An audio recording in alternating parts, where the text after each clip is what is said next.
Today I'm going to make a cat scratcher. I've got 4 pieces of MDF. You can see.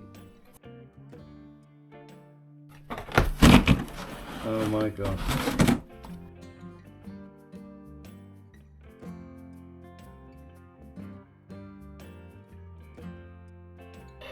Right, yeah, so we're going to make a cat scratcher today, cardboard one. So this box and these pieces of wood are going to be the catalyst for this.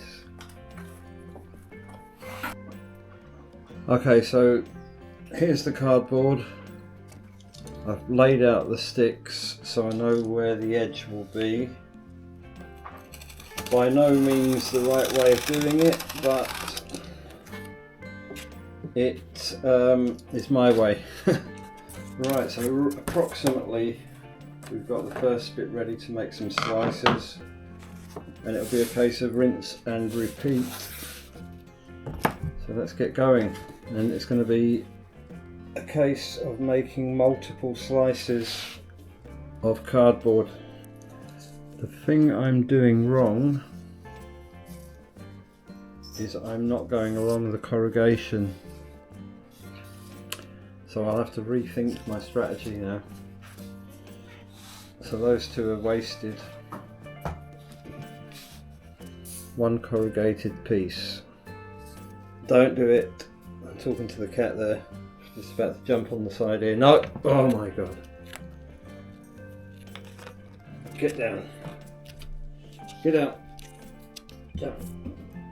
And so on and so forth. Okay, so I've drawn all of the lines, as you can see. Now I'm going to cut them. I think for the top ends I will use a knife because it's hard to get the scissors in there, but cutting along the lengths shouldn't be a problem, I don't think. The scissors works okay, but I've decided to switch to ruler and knife because it doesn't angle the blade the way that the wood would. You can almost come down directly on top, so it does go a bit quicker than the scissors and a little bit neater, I think, but it's still definitely the hardest part of the whole task is cutting these strips, I would say. But we keep cutting and we'll keep going and see how we do. Okay, so we've cut the first board up and I'm going to see how far that's taken us.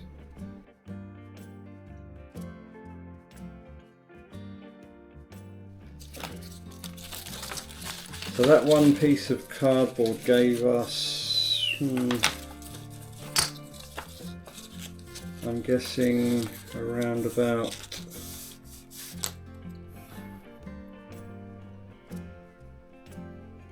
20 to 25% of the required amount, which is fine. Only 4 more to go then. Cut. Mark. The cats are saying hello. Hello cats. Yeah, so this is a lot harder than I thought. I thought, you know, just cut a few bits of cardboard. But you know what? You can understand why these things cost what they do in the shops, because if you're going to make one on your own and you have to cut all the cardboard strips, you could be there for hours making a small one, let alone the complex ones you can buy. No doubt the big companies have got it all manufactured with some kind of machinery, and maybe they even get the cardboard delivered already cut, which would be a huge boost. because if I had these strips already cut delivered to me, that would be wonderful. But it's not as much fun as doing it yourself, is it?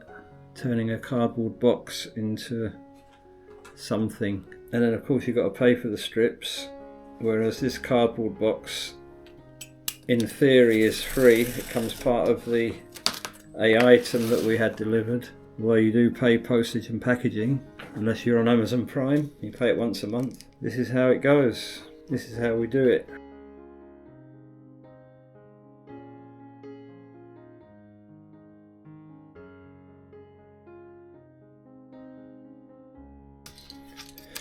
And so another strip nearly comes to an end. So after that last board, we're starting to get there. Picked up another one, full chopping board.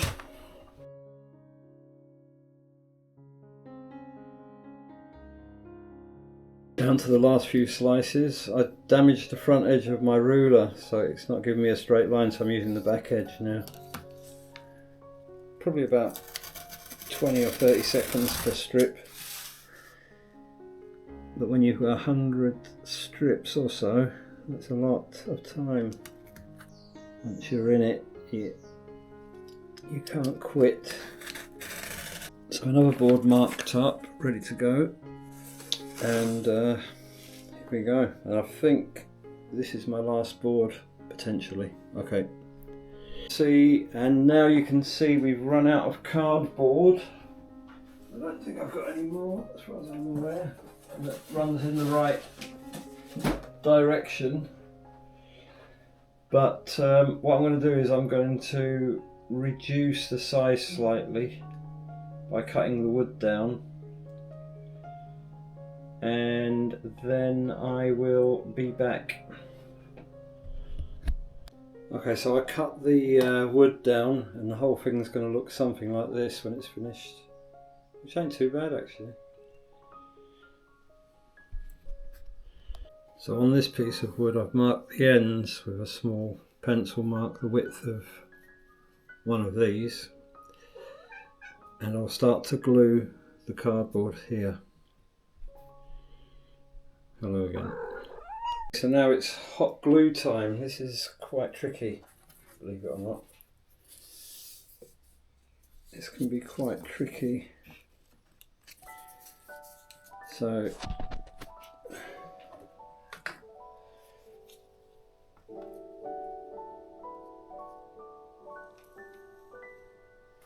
bit of hot glue. Never used one of these before actually, as hard as that is to believe.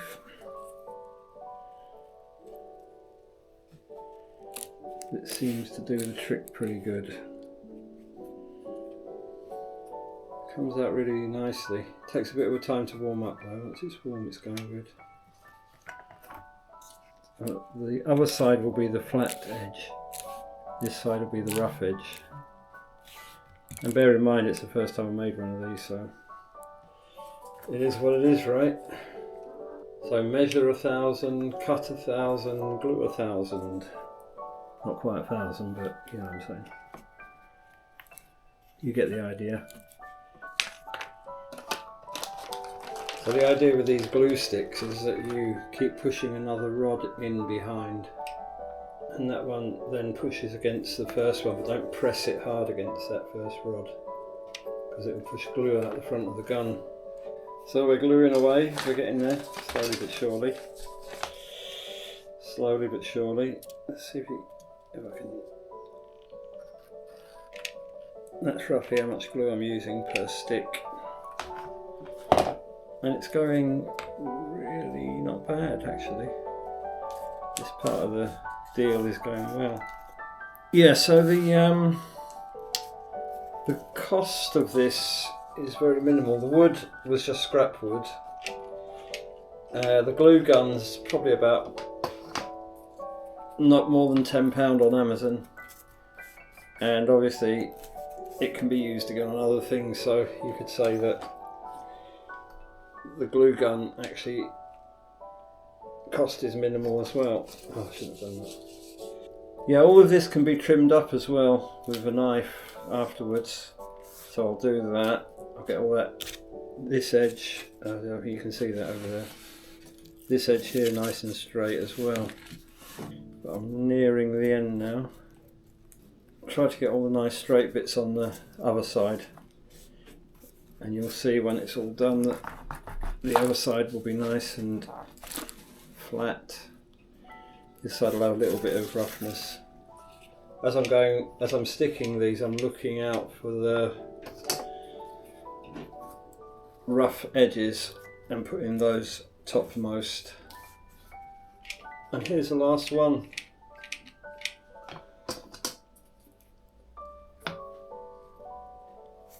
Trimming down the rough edge with the blade extended, just to get some of that roughness out of it, so that the other piece of wood will fit. I'll tidy all that up as I go along.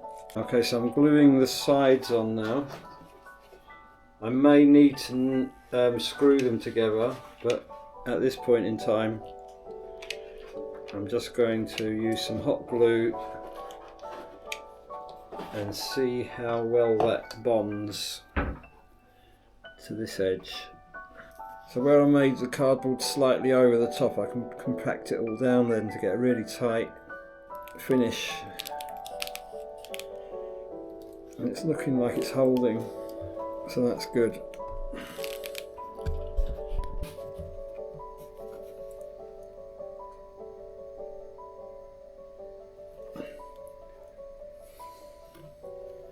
And as you can see on the other side, we've got a great finish.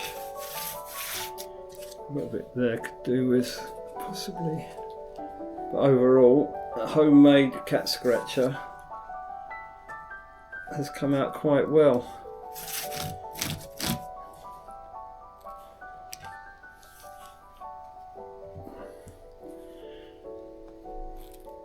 Yeah, so thank you very much for watching, and if you like this video, give a thumbs up and subscribe.